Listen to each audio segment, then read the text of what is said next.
pets that have needed their pets forever homes. We're not in a situation where we'd be able to stick any more. Hello. Hello.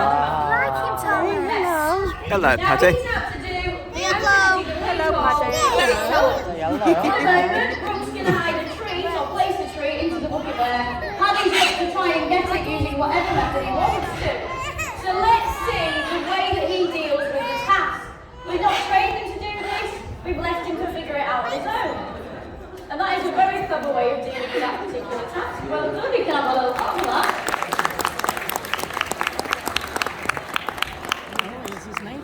Parrots have what is known as zygidactyl feet, which means they have 2 toes at the front and 2 toes at the back.